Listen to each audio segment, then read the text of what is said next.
So, welcome back to the National Youth Forum. We'd like to also welcome back Senator Don Meredith, but also introduce you the Honorable Senator Mobina Jaffer. Welcome. Thank you. I would like to just allow her the opportunity to introduce herself, and we can kind of lead with that. Thank you very much. I'm Mobina Jaffer. I'm a senator from British Columbia, and I am the first Muslim senator, first African senator, first South Asian senator. So it's a real honor for me to be in the Senate, and I am the chair of the Human Rights Committee. Senator, so glad to have you with us Thank today, you. and Justin is our host and doing an excellent job as we convene this National Youth Forum, something that, as you know, I've been passionate about with respect to our youth. Now, Senator, we're just going to ask you, just talk to us about what your impressions are of youth across this country, the challenges that they face, and what should we be doing as government? What should we be doing as parliamentarians to help advance the youth across this country?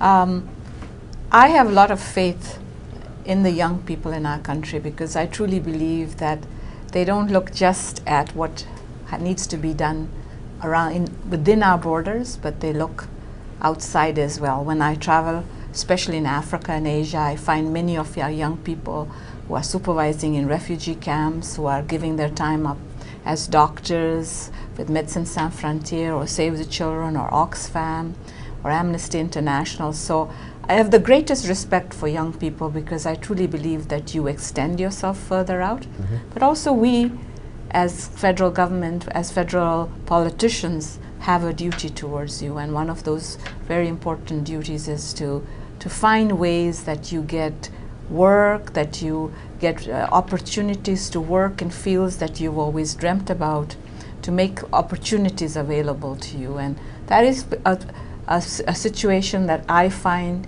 at the moment is lacking, and we could be doing more, and it's not a partisan comment. I just think that's just where the economy is, and we need to do more. And then of course it becomes even harder if you have some other challenges, challenges of disability, sexual orientation or color. And I say to all of you that everybody has a challenge.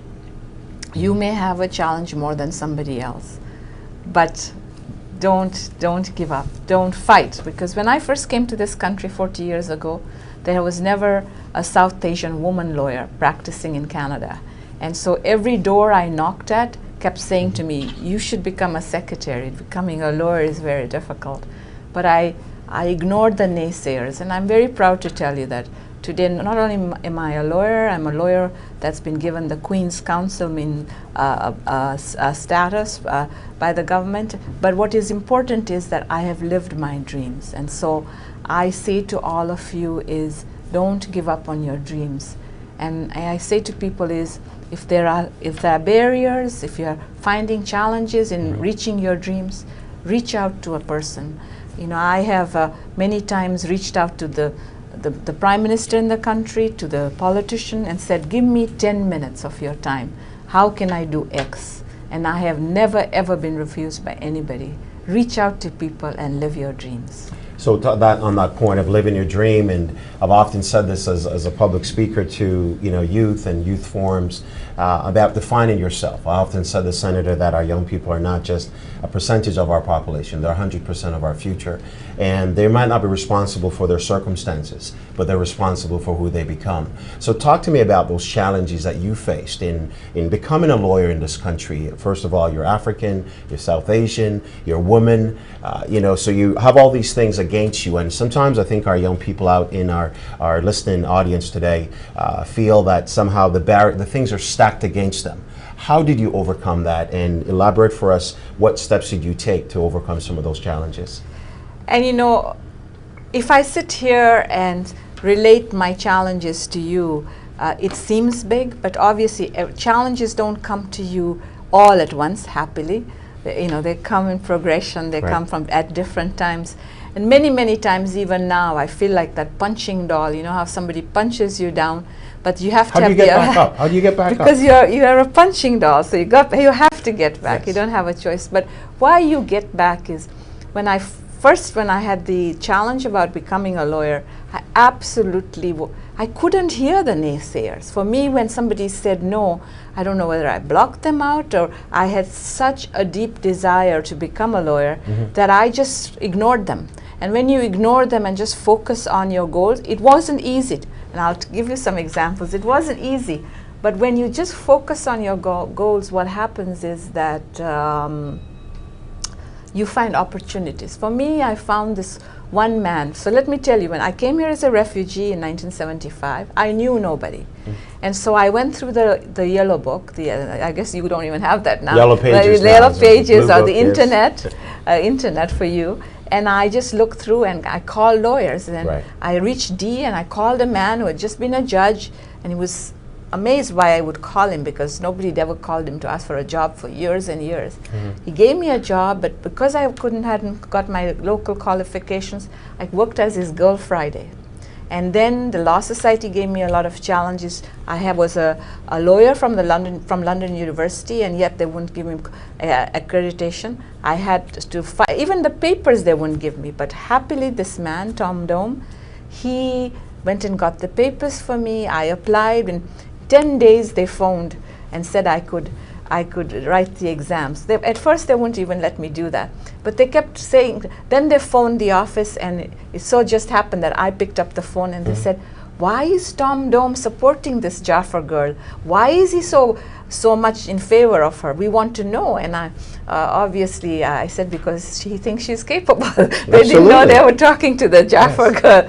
Anyway, I did tell Mr. Dome that later on, not that day. And then when I went to court, judges had never seen a person like me, so they would immediately assume that I was either the accused or the interpreter. Wow. For years, even now sometimes, very rarely now, because now the world has changed, I would say, what language do you interpret? So I had many, many challenges.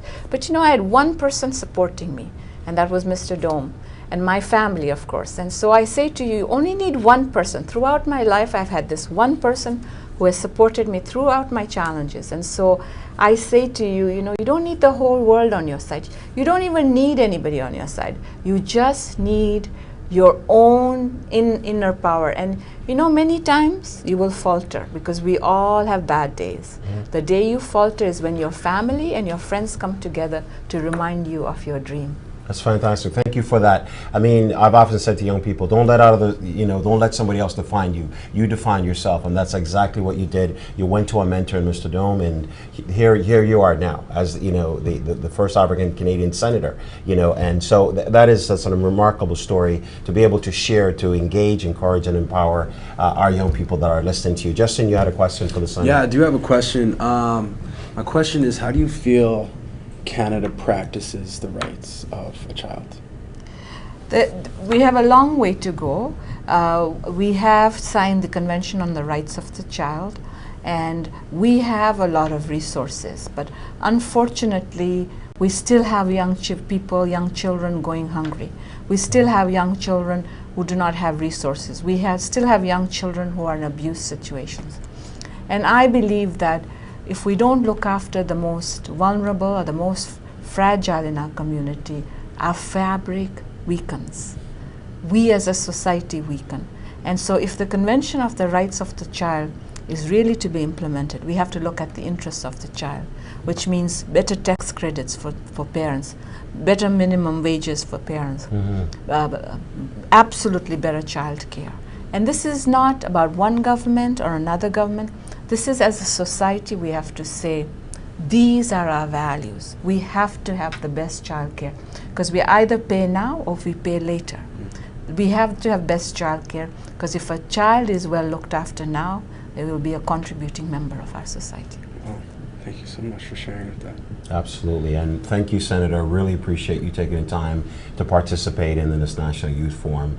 We're going to have, as I said, in terms of a full presentation later on, in terms of a document that we'd like to present to government in terms of informing their policy decisions on our youth across this country. Because I've often said our youth are not just a percentage of our population, but they're 100% of our future. And thank you for sharing your experience with them today, and knowing that they will take comfort from your words that will encourage them to become better. Thank you very much. Thank you.